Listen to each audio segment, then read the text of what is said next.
हमारा अगला बिंदु है घमंड। प्रोपोर्शनल टू 1 नम्रता। उसी प्रकार घमंड बराबर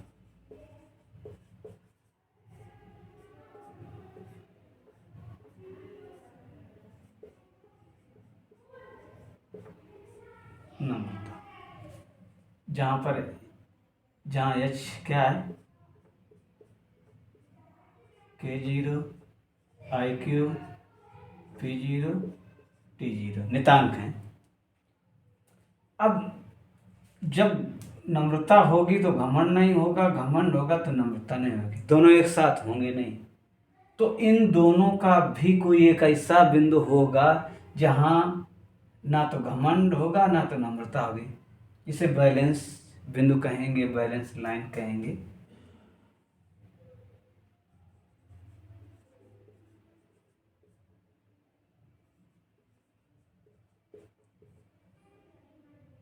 इसी बिंदु बैलेंस लाइन को स्वाभिमान कहते हैं।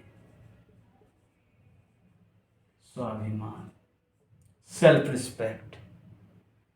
जब इसको ऐसे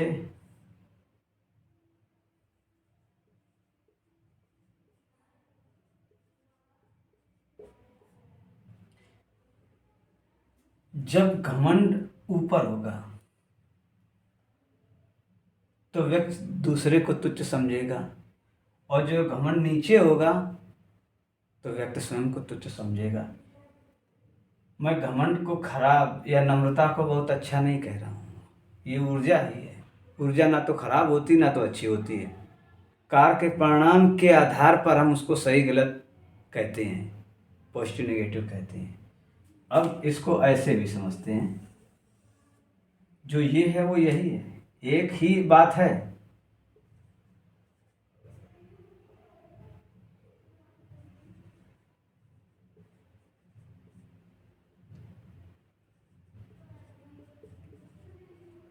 बुद्धि है यहाँ, अंतःकरण,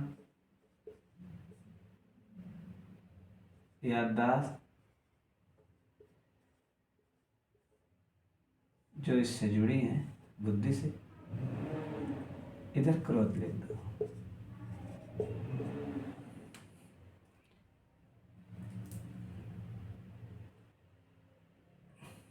जब घमंड बुद्धि को ढकता है तो क्या होता है, आपने महसूस किया होगा।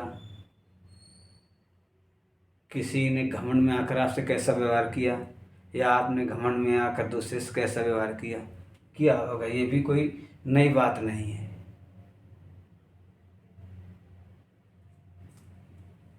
जब बस इतनी बात इसमें हमारी महत्वपूर्ण है कि जब घमंड बुद्धि को ढकता है तो उसकी क्षमता कम कर देता है।